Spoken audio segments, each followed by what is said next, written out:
Hey everyone, and welcome to another Airball episode of Fill in the Mic. I, as always, am Darrin Michael, and with me, the man who is actually going to be getting on a plane in about 2 hours, traveling to Indianapolis tonight to give Mike White a pep talk prior to tonight's Super Bowl III rematch, Mr. Phil Calise. What's going on there, Mr. Mustache? Mike White. Gotta love Mike White. Come on. What's going on, everybody? Me, Good to be with you. The show's going to be devoted to Mike White today, man. I just feel it. We might be able. Well, we're having some success getting some former athletes on the show. A week ago, we may have been able to cold call Mike White and get him on. Now, I'm not so sure we'd be able to do that. He might be inundated with real requests, but we could have a week ago probably reached out and gotten Mike White on to talk about his Western Kentucky career. Yep. Well, they are a football powerhouse. Do you remember when they were playing Alabama earlier this year and they took them down to the wire? The Hilltoppers? Are they the Hilltoppers? Yeah. No, they didn't play Alabama. They didn't take anybody to the wire. But anyway, how was your Halloween, my friend? So interesting. I have a pseudo kind of a funny story, more an alarming story, I would say, but funny. Geez. It has a funny component to it. Okay, all right. So we're at. We decided to go bring the kids, meet my sister-in-law and her children at the halfway mark, which is like my mother-in-law's house. So she's like about 40 minutes away. She's halfway between us. So we say we'll go and so when you trick or treat that way, you're just driving into unknown neighborhoods, parking your car and just letting the kids, go trick or treating, which is the first time we've ever done that. We've always just done it in our neighborhood. So it was a new experience for the Calises. And we found a location to park and we get out. And so if you recall, my sister-in-law has 5 children. That's right. And they're 10 and under, but mostly well under, like 4 and under. So there's a lot of little babies. So at one point, the older kids are in the front, kind of like a good 40 feet in front of us, walking with my wife and sister-in-law. And then me and my brother-in-law are in the back of that line with 2 babies. And I'm pulling one of those red wagons with a kid in it. The whole deal. So I'm not really locked into anything that's going on. I see lots of people trick-or-treating, lots of families, what have you, but I'm not really locked in. And then all of a sudden I see my wife and sister-in-law look over and start saying something to someone across the street, but I'm still really don't know what's going on. It's this dude grown up in a Mike Myers costume, or it's not even Mike Myers. He's got like the face of maybe it's the Mike Myers face. He's like got the white face with like the hair on the yeah. I think that he's got like just an all black outfit on, and then he's got what looks like a real knife in his hand. A real one. Oh, like a big knife in his hand. Was it real or not from across the street? I couldn't tell. Again, I'm only saying this after the fact. In the moment, I didn't know what was going on. Yeah. We'll come to find out whatever, I guess he was like walking the street up and down just to like scare kids. But when I saw him, there was about 8 kids around him. And I just thought he was a part of the group. Yeah. And I got a baby in one hand. I'm pulling a thing. I'm not really paying attention. But then coming back from that area, he's just walking the street back and forth over and over. And there's no one with him. That's a little creepy. And I'm like, is this dude looking to kill someone? Like, my kids were freaked out. My wife was trying to like hurry them along because they saw this dude, and my kids are young too. Like, they're like, what is going on here? Why is this? And he would like stop and he would just go like this, like in the middle of the street. And then he would go back and then he would start walking again. Oh my gosh. That is a little freaky. Now, the only good thing about that is that the kids don't know who that is. No. So that's the only good thing. So yeah, they look at him like, okay, well, this is just a weird looking guy that's, not posing as exactly. But that was my trick-or-treating. And then my post trick-or-treating is snacking on way too much garbage candy because we got 5 barrels of it in the house. Well, that's what happens. Terrible. Yeah, I'm getting too old for that. That's what happens. See, one of these days you're going to outgrow it, and then you're going to miss those days because we had an empty house. I mean, it was my one daughter who was dressed up as Aubrey Hepburn from Breakfast at Tiffany's, if you know what that is. And then my other one actually pulled out my high school letter jacket, and she went as I don't even know what she went as, a high school student, which she is anyway. It was very odd, but they were both gone. And so I was left to hand out the candy because my wife doesn't like handing out candy. So while I was there handing out candy, she was on the Peloton doing her exercising. So basically, I spent Halloween by myself, and the doorbell just kept ringing and ringing and ringing. And after the fifth time it rang, that was it. Nobody else showed up. So 5 times, that's it. Wow. The way that we live, I mean, first off, when I looked out my window, I didn't see that many people even walking around trick-or-treating. So maybe it was kind of an off year, but we're it kind of the road kind of goes in a big circle, and then to get into our development, there's like this little road that has 8 houses on it. We're in that road, so nobody really turns to come to our houses. It is what it is. It is what it is. Yeah. But that was fun. But a couple things that I wanted to tell you besides that, we had our finals, our final basketball game, our over 40 game. And our audience anxiously awaits hearing about these. We jumped out to a 20-14 lead, and we ended up losing 78 to 52. But I wanted to give you kind of the rundown. Highly competitive. Of the other team. First off, I didn't score any points. I was 0 for 6 from the floor, including, I've never done this before in my entire life in a game. I had an airball from 3-point. I've never shot an airball 3-pointer before. And that's why it's an airball episode.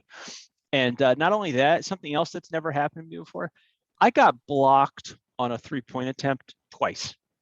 Right? That's also never happened to me. I thought I had enough room, but I didn't realize that the guy was 6'7", and he didn't need that much space to come at me and block the shot. So it wasn't even close. It was terrible. But I wanted to tell you who the guys were. I got an update on some of the guys that played. They had one guy named Sam Heinz, 6'7", played at Southern Alabama, and then played overseas for 16 seasons. Okay. He was about 6'7". I'd say he probably weighs about 250 now. He gets the ball inside, literally. I mean, there's nothing I can do. It's like one of your kids jumping on you. That's what it was like. I mean, there was nothing I could do. And then we had a guy, there's a guy named Horacio Ramirez, who actually was a former major league pitcher. So I thought that was interesting that he was on the team. And then the guy that I wanted to talk to, who I asked to be on the podcast, his name is Kiwan Garris. He was a 3-time All Big Ten player at Illinois. He played 31 games in the NBA and 14 years internationally. And I went up to him after the game, and I said to him, I'm like, I just wanted to let you know that I've waited 25 years to say this to you. I absolutely hate you. That's what I said to him. I said, I hate you. He just smiled. I said, I'm a big Indiana fan, and dude, you must have had like all your best games against us, because all I remember is just how much I hated you because you were so good. Yeah, so we had a nice little talk for a couple of minutes. Seems like a nice guy. But that was the end. I actually saw the guy that was in charge of the league, and he was handing out T-shirts. And I said, "Oh, do we get a runners-up T-shirt?" And he goes, "No, actually, it's one T-shirt for league champion, and then one T-shirt for tournament champion. So they got both T-shirts." I go, come on, man. They're like NBA players. They went 8-0. Nobody even touched them. We were second in the league, and we were 5-3. 2 of our losses were to them. Come on. I'm like, just give me a T-shirt anyway. I don't care. Give me the one that says champion. All right. Even though I wasn't a champion, I feel like a champion today because I played so badly. So he wouldn't give it in. So these guys all got 2 T-shirts. But nice. I did say to Kiwan Garris, I did say, no offense, but I hope I never play against you again. Yeah. I guarded him part of the game. It was really ugly, and he just laughed, and he said, "Hey, we didn't know what the league was when we signed up. We won't play next year," because it was probably no fun to those guys because they just dominated. They won every game by 30 points. Yeah. So it's like what's the point? So that's that. And then the best news that I got for you that you are going to be so excited, and our listeners are going to be so excited. I have been asked to do a member spotlight for my Pilates studio. So I am going to be questioned on video, and it's going to be put on Facebook and Instagram. I know everybody's excited, including yourself. I know how jealous you are. I can see it in your face right now. Nobody can see it, but I can see it. I can see it. Your mustache just started shrinking a little bit in size due to that because you're so upset about that. But that's exciting. That's exciting. So I wanted to let you know the good news because I know you're excited about it. So thank you. I am. I'm excited. Anything Pilates related, I'm excited. And you may have a couple of fun stories, a couple of fun anecdotes for us after. And you know what? Let me tell you something. When I come up there in December, I am going to see you, and we are going to go to a Pilates class together. Oh no, I'm not gonna do that. Yeah, because that, dude, the video on that is going to be priceless. Well, then let's do a podcast while at the Pilates studio. A podcast from a Pilates studio. I'd have to see if I can work that out. That could be our new name. What? Podcast and Pilates. Podcast and Pilates. I like that. Now, see, since Brooke works at the Pilates studio here, if you get your butt down to Atlanta, we could definitely do that. We can make this happen. So if you're ever in Atlanta, then yeah, that would actually be a lot of fun. But let's switch gears, man. Let's switch gears. Fill up your bank account. Dude, you're still solid, man. You're still, if I was to compare you to the experts out there, I would say that you are the expert. You are the #1 ranked expert when it comes to picking against the spread. Yes, you were 3-2 last week, and you did lose one of your locks, which we'll talk about because I still don't understand how that happened. But on the season, man, you're 16-10-1, and you're still 6-2 on your locks, which is really impressive. Let's get the Chiron at the bottom of the screen. I am 7-2 in my locks. Oh, did I write 6-2? I meant 7-2. You're right. 7-2 on the locks. Come on, don't cheat me out of a win. You had that extra pick that you made. Yeah. So congratulations there, man. Do you feel good about continuing the streak today? I do feel, as this podcast is taking off, as we are ascending into all the views we're getting on YouTube, our YouTube page, I do feel more of a pressure to deliver for our audience. I do. That's true. Which I wasn't doing early in the year, but I do feel a little bit of a sense of, I got to give people good picks. I got to have sound thought behind it, and I got to win. I need wins. So yeah, 16-10-1, 7-2 in locks. The locks, you go with me for the locks. You feel good about me with the locks. That's kind of where we're at right now, but yeah, excited to do it again. And I did get burned, and I'm sure we're going to talk about it, by my own Jets, who cost me my lock. Oh, let me tell you something, man. It is the first thing that we're going to talk about. It is absolute first thing. We're going to get into our NFL Week 8 questions. Question number 1. All right. I want to talk about the Jets. First off, somehow they beat Cincinnati. All right. Let's think about this. On the season, their losses, they've lost to the Patriots twice. They've lost to Carolina. They lost to Denver. They've lost to Atlanta. So they haven't lost to really any good teams. Decent teams. Patriots are a decent team, but the other teams really aren't good. Yet, who do they beat? They beat the current #1 seed in the AFC, the Tennessee Titans, and they beat last week's #1 seed in the AFC, the Cincinnati Bengals. So we'll have to dissect that a little bit and find out what's going on. But I wanted to bring up 4 facts. 4 facts. All right. Fact number 1: this season, teams were 0-59 when trailing by double digits with 5 minutes to go until the Jets ended that. So now it's 1-59 for the season. Number 2, Mike White, in his first NFL start, 37 for 44, 405 yards and 3 touchdowns. First Jets quarterback to throw for 400 yards since who? That would be Testaverde. I can't get anything by you. You are unbelievable. In 2000, so that was 21 years ago. Number 3, the list of QBs since 1950 that have passed for 400 yards and 3 touchdowns in their first career game is Mike White. Only guy to do it since 1950, all right? And 4, he was voted the NFL Offensive Player of the Week, and his uniform is now hanging up in the Pro Football Hall of Fame. Did you know that? I did not. Oh, that's amazing. It's pretty crazy for one start, right? So a really, really impressive debut. So 2 questions for you. 1, what do we make of this Jets team?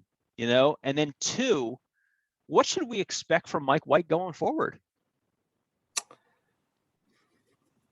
What do we make of the Jets team? I mean, they're They not can't beat a good team. But they beat two really good teams. Yeah, I mean, I think it speaks to a couple things. I think the glass half full view, if you want to give a pat on the back, and it's on the heels of, be very fair about this. It's on the heels of being, at least I said something on our last podcast to the effect of 2 weeks ago's performance against the Patriots made me for the first time question the whole coaching staff, right? It was such an embarrassment. Yep. So then to come back and say, beating two good teams speaks to the coaches having the team up and prepared and speaks to them playing really hard. I think there's a lot of factors. I think that the Jets are giving an A+ effort every week. Yeah. I think that they're limited in terms of their talent, which is why on any given week they can get blown out because they're not where they need to be on the three phases of football. They're not there in any area. But if we want to believe the positivity, was Zach Wilson as a young quarterback just not giving them enough of a chance to compete in some of these games? Like, was the defense who showed us signs of playing better than we thought they would, the skilled players that we thought were better than they were performing, was a lot of the issue on Zach Wilson's shoulders and his lack of grasping the offense or overthinking it or holding the ball too long? Did he make the offensive line look even worse than it was because he was indecisive? Here comes Mike White. Here comes Mike White. Mike White. And while there's nothing you're going to rave about in terms of his physical tools or first game ever, he got rid of the ball quickly. He made quick check downs, decisive with the football, made the offensive line look much better than it has because he was decisive. And he took what the defense gave him, and you heard that said 50 times by Saleh after the game. He didn't do anything so special, but what he did do was be very accurate, take what the defense gave him, and make quick decisions. Now, maybe the Colts have a different game plan, which we're doing this on tonight is their next game. So that leads you to, he doesn't have much time to take the pats on the back and to get right back on it. Let's pump the brakes on Mike White and see what he does, game 2, game 3, if there is a game 3. But I think maybe if you're a Jet fan, it gives you a little hope that the team wasn't as bad and Wilson was holding him back a little. And he still might be the right quarterback for the future. It's just he's young and he wasn't really ready. They just throw everybody in immediately. Maybe he's just not ready, and somebody with some competency looks much better with the rest of the team around them. It's not as bad as we thought. We'll see. You'll get to tell tonight. The Colts are much better than their 3-5 record. Yeah. If you pull up the Colts, they've lost 2 games in overtime to 2 good teams. They could easily be 5-3. They've played a murderous schedule. Carson Wentz, 14 TDs, 3 picks. He's having a very good year. They're a pretty good team. So this will be a big test for the Jets not to get blown out. I think you bring up a good point, and that is with the NFL, with the speed of the NFL, you can't sit there in the pocket. You gotta get the ball out of your hands. So it's gotta be these. And if you look at the quarterbacks that are the most successful, it's either a guy like Tom Brady that never gets touched and gets as much time as he wants back there, or it's a guy that can throw the ball and get rid of it quickly. And I think you got to give your team a chance to make plays. And you've got to make those throws right away. You've got to be decisive. You can't be indecisive. And you know what? Listen, Mike White had 2 picks last game, but I don't think they were terrible picks. I know they both kind of bounced off the receiver. One of them bounced off the helmet, which I thought was kind of funny. So yeah, I think it was impressive. It was a great performance. But I also think that it kind of falls in line with my thoughts about quarterbacks in their first games. You have a theory that they overperform in their first ever game. They do, and you know what? And if you look at the Dallas Cowboys, Cooper Rush is another guy. He beat Minnesota 20-16, 24 for 40, 325 yards and 2 touchdowns. Yeah. So just to go back though to why young quarterbacks struggle. So the decisiveness is like the general word, right? Like being decisive, but being more clear about what that really means. And I've heard this said by many experts. The difference between college and the pros, forgetting the talent disparity, the difference is the windows that you have to throw in college and pros are very different, meaning a college quarterback waits till a receiver gets open because they inevitably actually get open to the naked eye. And in the pros, you have to throw someone open, meaning there's a tight window and you have to throw it, assuming they come out of their route and are going to catch a football. And you're doing that before the route's even over. That's if right. you look in college, the route's over most of the time and the separation has happened and then the throw gets there. And that works in college. It does not work in the pros. So the decisiveness is Zach Wilson not trusting that the guy's actually open. And then what you see with rookie quarterbacks all the time is they can't figure out how to do it. So then they lock into one guy and then you see the dumbest picks thrown. That's where exactly you're like, right. how did you just right. watch it? Because he said, I'm going to throw to Corey Davis no matter what right now. Somebody jumps the route and you throw a pick six and you go, how could you throw that football? Well, he threw it because he's been told you're not being decisive enough. You're not being decisive enough. So then he just overcommitted to one option and he looks like a fool too. And then once you do both and you're wrong on both of those, then you're a deer in the headlights. Then it's over. You know, then you're like, I don't know what I'm doing. Yeah, I think that brings up a really cool point because I've always been amazed about that, how a guy will be running a route and like he'll turn and the ball will be there. Yeah. You know, well, listen, it's that's Mac Jones' single biggest attribute. Yeah. It's why Mac Jones is being a competent rookie quarterback in the NFL. He's so accurate.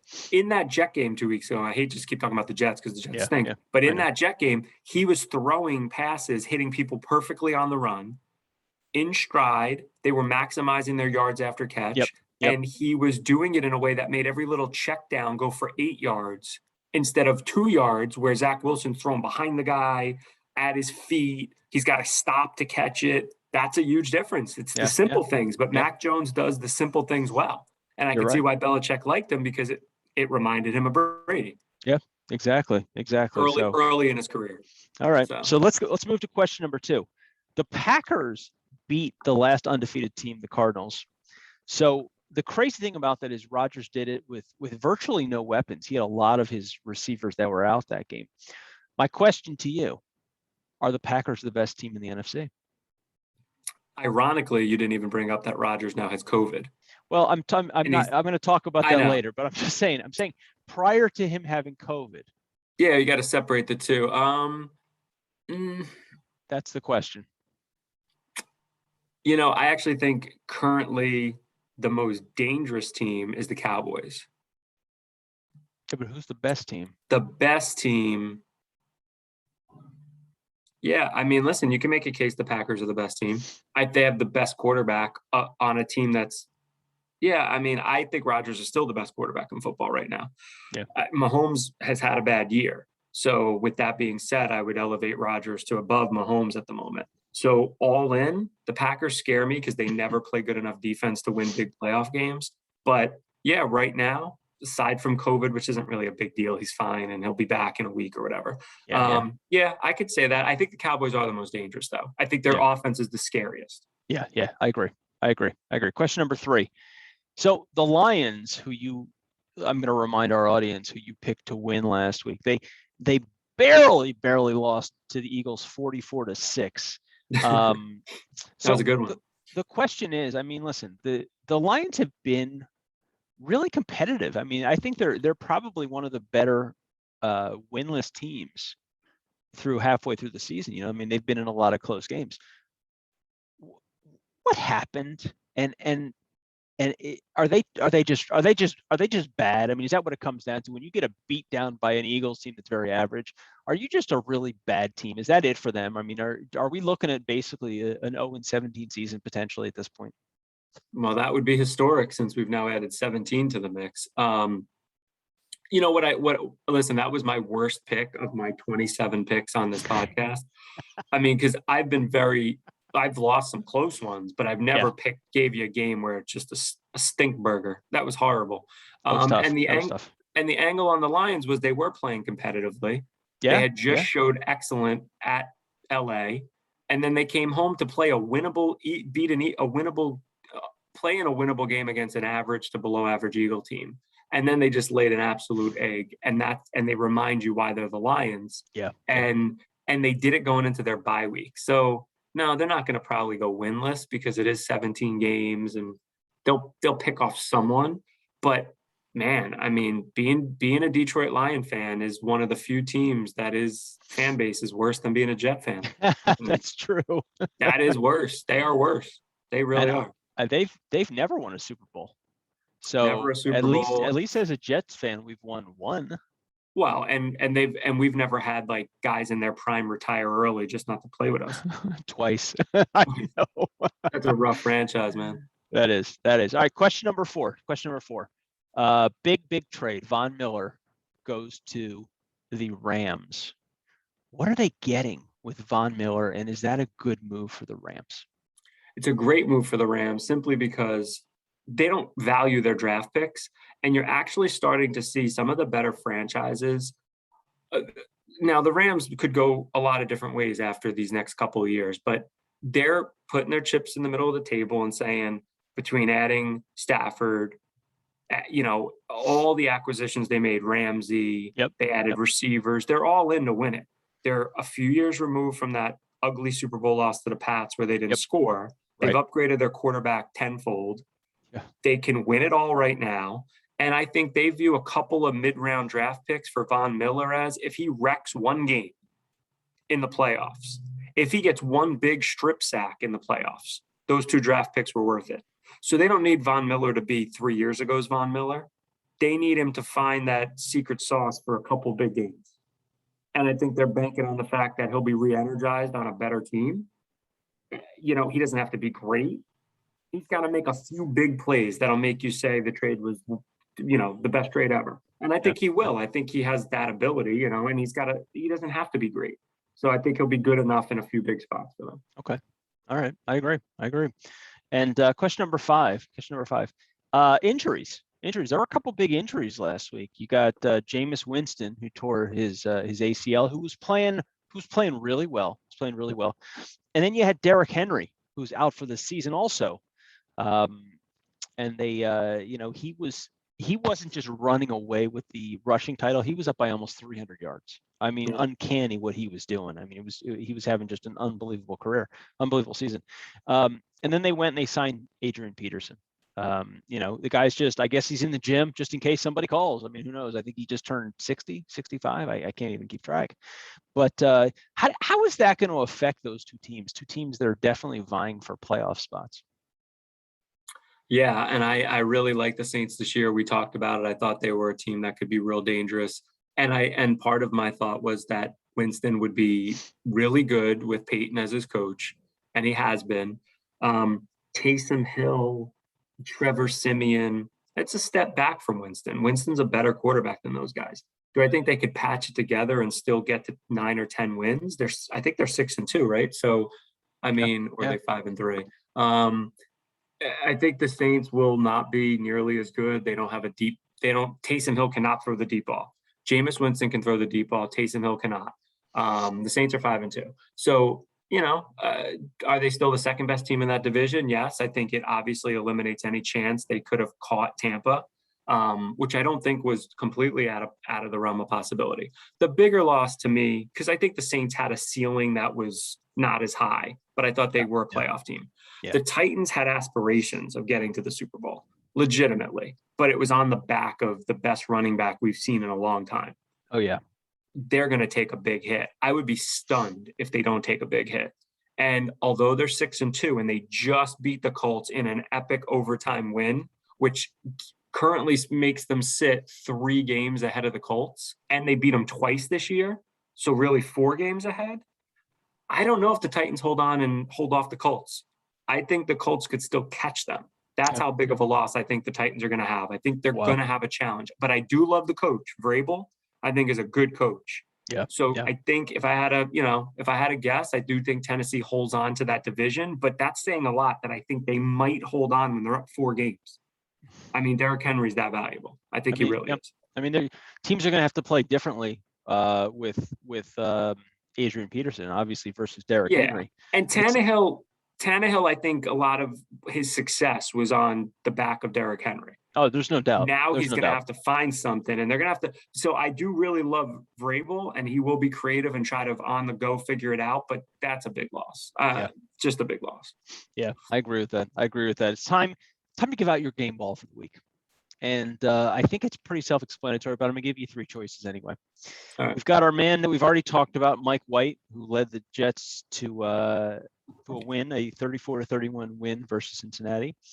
We've got as running back Elijah Mitchell, 18 rushes, 137 yards and one touchdown. He averaged 7.6 yards a carry in San Francisco's 33-22 win over Chicago. And then wide receiver, we've got A.J. Brown, 10 catches, 155 yards, and a touchdown in Tennessee's thrilling 34-31 overtime victory versus the Indianapolis Colts. Not that there's nothing wrong with Mr. A.J. Brown or Mr. Penny, but Mike White. Mike White threw for 405. Mike White was as cool as any Mike White, just as cool as the name sounds. Mike White. Mike White.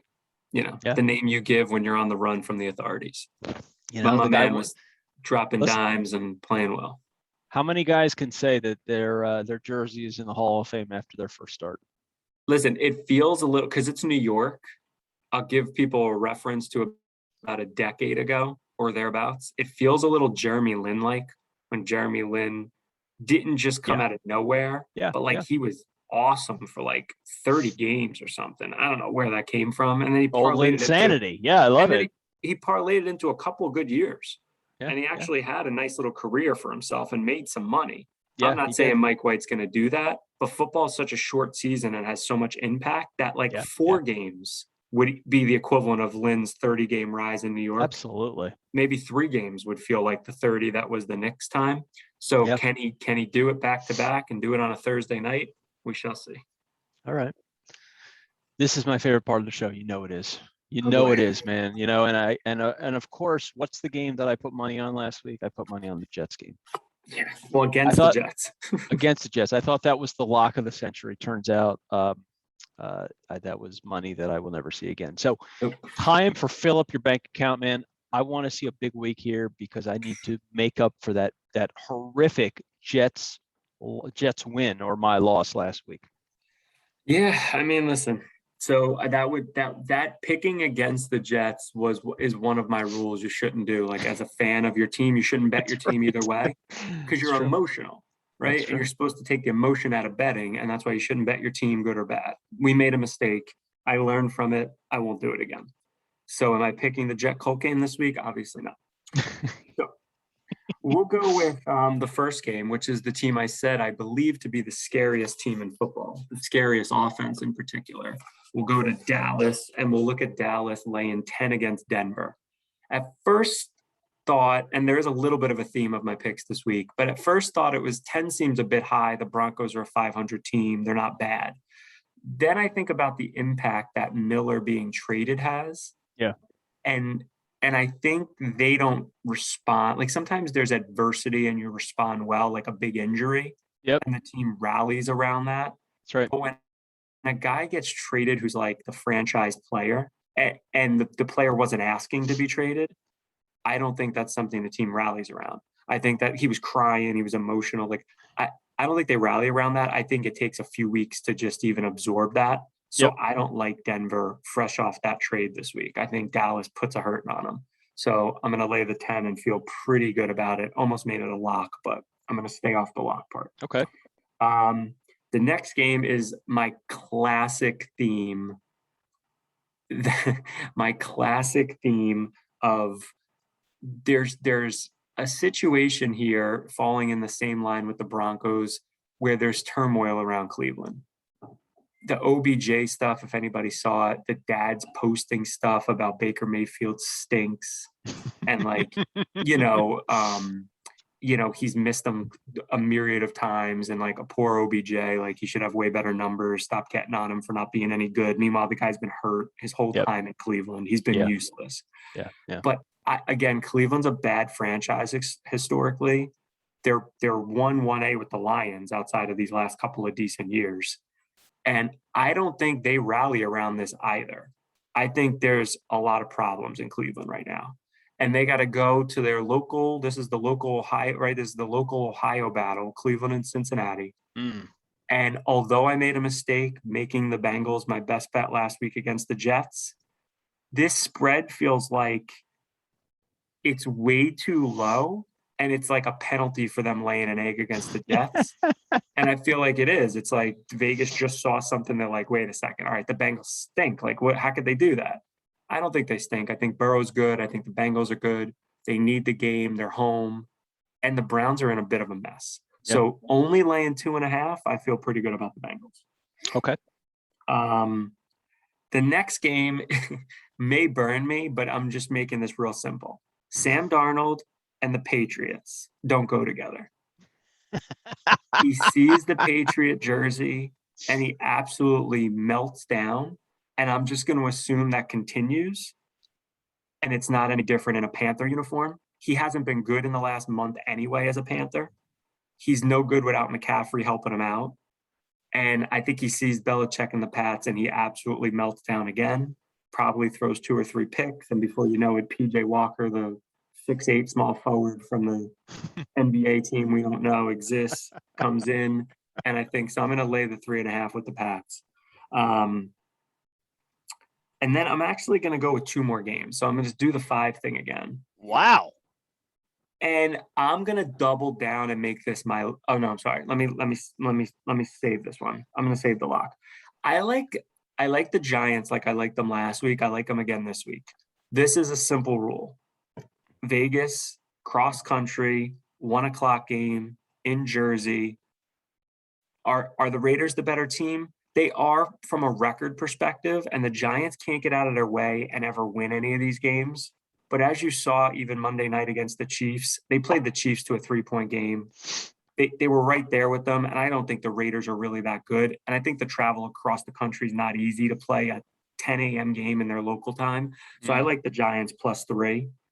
And I think it's a little bit more of like the Giants are just due to win one of these damn games. They're playing close with everybody. They're due to win a game. They're due to figure it out and win a game. And I know Barkley has COVID, but he was going to probably be out anyway. I just like the Giants anyway. Yeah.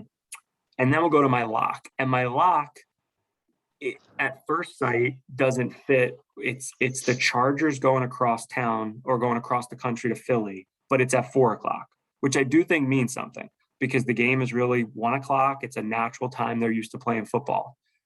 This is a pick on the Chargers where everybody's darling for a while, and then they just like kind of fell off. They've laid a few eggs. Baltimore, they lost again last week. I forget the who. Yep. They haven't looked great. But I do not believe in the Eagles. I do not think they're any good. And you get the Chargers only laying 1.5 against what I think is just not a good Eagle team. I don't really like the spread. I think the spread's just wrong. And I think it's an overreaction to the Chargers not being as good the last couple of weeks. But to me, Justin Herbert, exceedingly better than Jalen Hurts. The Eagles don't really do anything well. I know they massacred the Lions, but I don't like the Eagles. So I'm going to take the Chargers. That's going to be my lock. They just got to basically win the game, 1.5. So we're going to go with the old Chargers on a lock. We're going to go with the Giants. We're going to go with the Pats, the Cowboys, and the Bengals. I'm going to go one more time with this 5-game thing. And if it burns me, I'll kill it and bury it under the house. But I'm going to go back to it one more time. No pressure there, no pressure, but you hear it there, man. Fill up your bank account. The man has spoken. Man, I'm hoping. I'd like to win some money. Chargers laying 1.5 against those Eagles. Let's see what happens. Let's move along to the reason why I'm wearing this A hat here. Yep. And the A is for Atlanta Braves. And obviously, I'm a transplant. I've been in Atlanta for just over 4 years now. So they're not my team, but I do have to cheer for them because I feel like since I'm part of the Atlanta community, I have to be a Braves fan. So congratulations to the Braves who won in 6 games, their first World Series win since 1995. And congratulations to Jorge Soler, who was named the MVP. Here's my question for you, okay? 19 division titles in 30 years. 14 of them they won in a row. 2 wild cards. So in the last 30 years, they've been in the playoffs 21 times, and they've only won 2 World Series. So my question to you is this: can it be considered a dynasty when your team has had that much success, but they've only won 2 World Series? Absolutely not. No. It's just an incredible run of consistency. That's what it is. That you can call the Atlanta Braves a winning organization.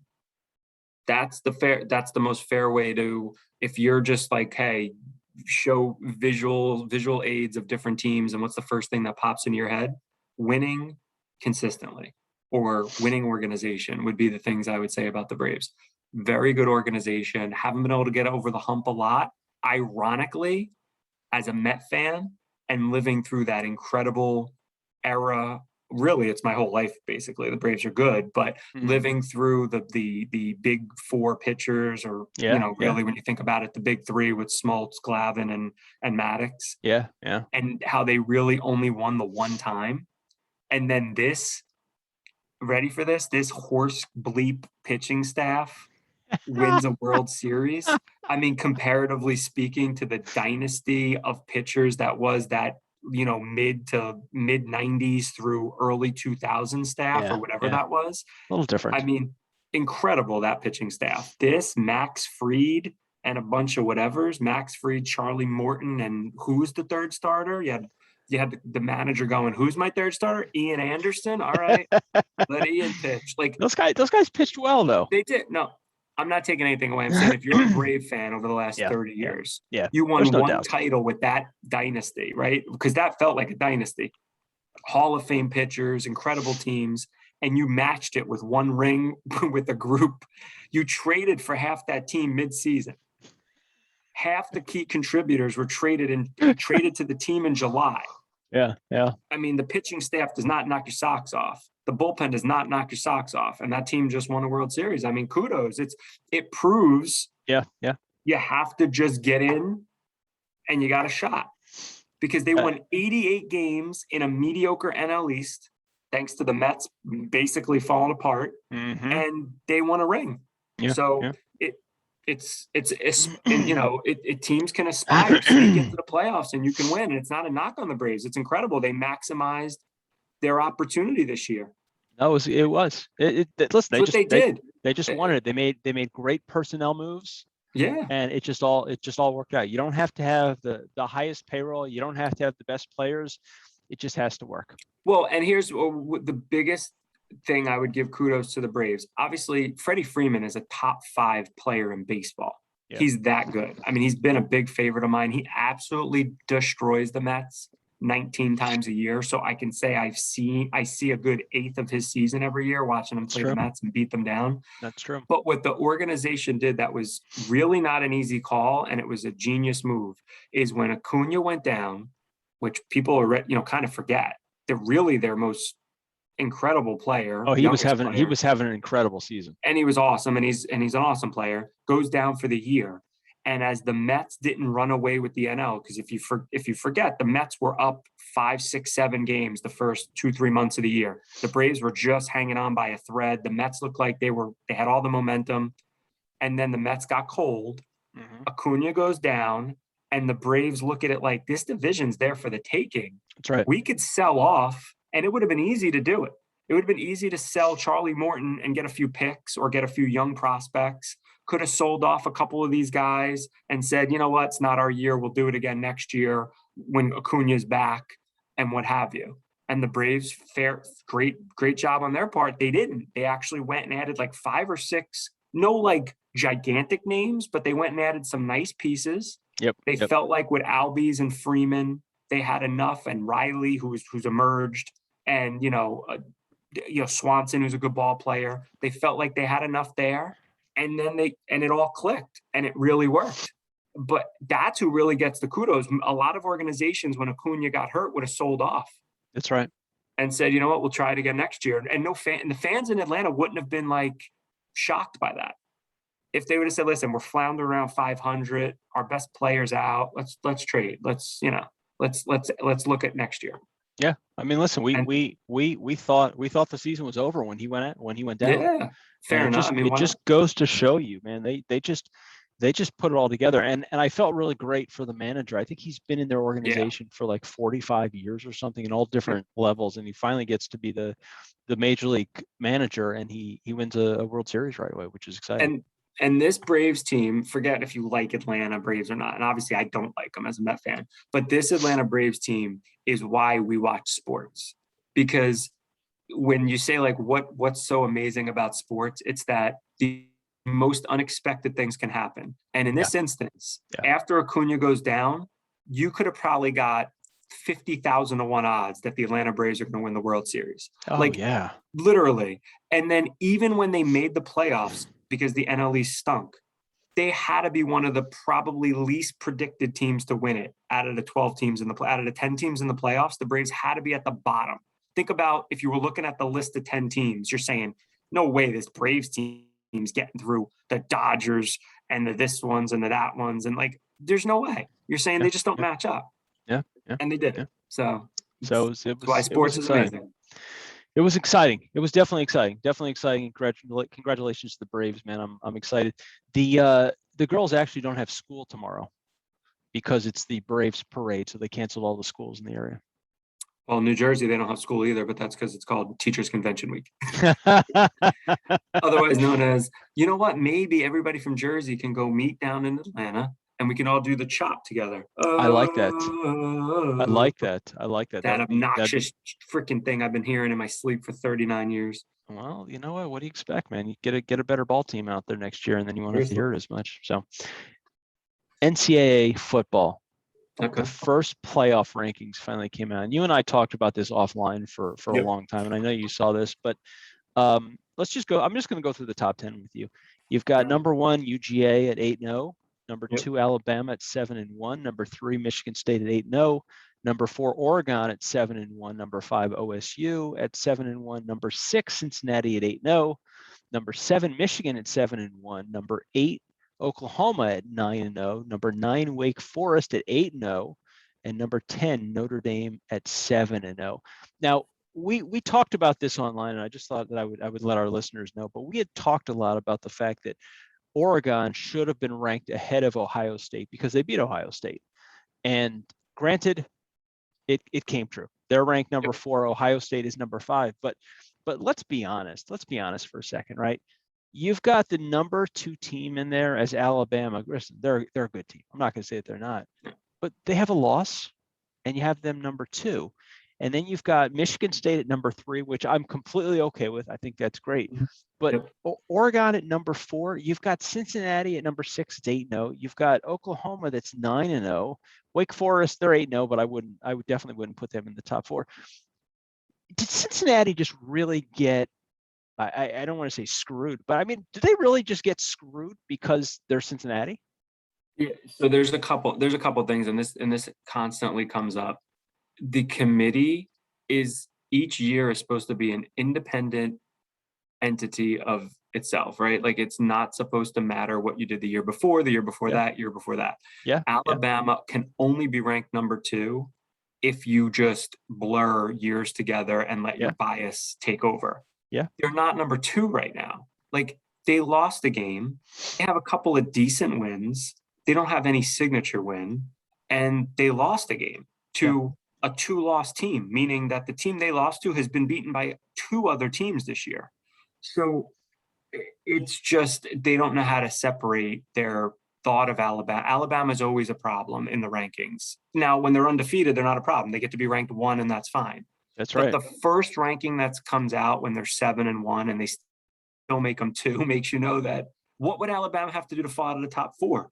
Like, it almost gets to a point now where if Alabama shows up in the SEC title game and loses to Georgia, are they still in the top 4? That's the question, right? Right? Like, so, and to your point about Cincinnati, they don't want to put a non-Power 5 conference team in the playoff. They're trying their best to not allow it to happen. And if they start Cincinnati in the top 4 and they just run through the rest of their games and go undefeated, it becomes really hard for them to justify dropping them out. But if they never put them in, then it's like they kind of put a ceiling on them. And the only way they're going to let them in is chaos, which I do think might happen. But you're going to have to get, a lot of chaos, meaning Oklahoma's going to have to lose 2 games and they're 9-0. Yeah. And the Big Ten winner would have to have 2 losses at a minimum to get Cincinnati in over them. And if you start looking at that criteria and then recognize Georgia's going to definitely be in, and Alabama's got a really good shot, or Oregon still got a shot, Cincinnati's got a hard time getting in. It's a lot has to go wrong in front of them for it to happen. And Wake Forest will jump them. And the night. Oklahoma will jump them clearly. Oh, listen, definitely. I mean, the nice thing is, look, this is only the first playoff ranking. Yeah. All right. So there's still time left in the season, and we'll see how things play. Normally, things kind of play out the way that they're supposed to. It generally speaking works. So we'll have to see. And that UGA Alabama game, I mean, if they both win the rest of their games and that's the last one, the only way to me that Alabama makes it, and I think you agree with me, they have to beat UGA. And you can't take a UGA team that's been number one virtually all season, and just because they lose in the SEC championship, take them out of the playoff. No, they're going to be if they enter that game undefeated, they're in the playoff no matter what. They would have to be, right? Yeah. But then you can't keep Alabama out if they beat UGA. But if they lose to UGA, then they have to be out. They have to be out. You can't not win your conference, have 2 losses, and still make the playoff. That's just terrible. Not unless all the other teams have 2 losses. Everybody'd have to have 2 losses. And then if you're comparing a champion versus a non-champion, it's still kind of a tough call to so yeah. True. It's definitely true. It's definitely true. It'll work itself out. And I said this 2 weeks ago, 3 weeks ago, Cincinnati needs they need an 11-1 Notre Dame team to finish out the year, keep moving up themselves so Cincinnati can sit there and eventually have to move into the top 4 and they're going to try to keep Notre Dame. So they made them 10. Michigan doesn't have a signature win at all. No. And they left Michigan as what? 7. So why is Michigan 7 and Notre Dame 10 except to inflate the Big Ten right now? Because they know that unfortunately in Notre Dame's case, they are kind of connected to Cincinnati this year. They know they can't make Notre Dame too high because then what does that say about Cincinnati? So there's a direct correlation this 1 year between those 2 schools, and the committee has to deal with that. Yeah. So they're going to keep Notre Dame at an arm's length to make sure Cincinnati's at an arm's length until they feel obligated. Listen, we'll see what happens. I'm excited for the rest of the season. But before we go, I just want one last quick hit. And that is Buster Posey has announced that he will be retiring at age 34. A couple stats on Buster Posey. Rookie of the Year, MVP, 7-time All-Star, 4-time Silver Slugger, 1 Gold Glove, 1 batting title, 3 World Series wins, and a .302 batting average. Is he a Hall of Famer? Yes. Yes, he is. Okay. I think he is. I give a little bit of a little bit on the curve to catchers that are good hitters. I think it's a rarity. So yeah. Okay. Now I got another question for you. All right. I'm going to give you another catcher's stats. And I want you to tell me if this catcher, I'm not going to tell you his name, I'm going to give you stats, and you tell me if these stats belong in the Hall of Fame. Okay. If it's Molina, yes.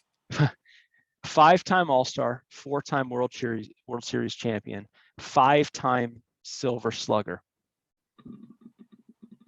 He also had 100 more home runs than Posey, 125 more home runs, and 300 more RBIs in his career. And he's retired, correct? He's retired, and he's a catcher. He was a catcher. Okay.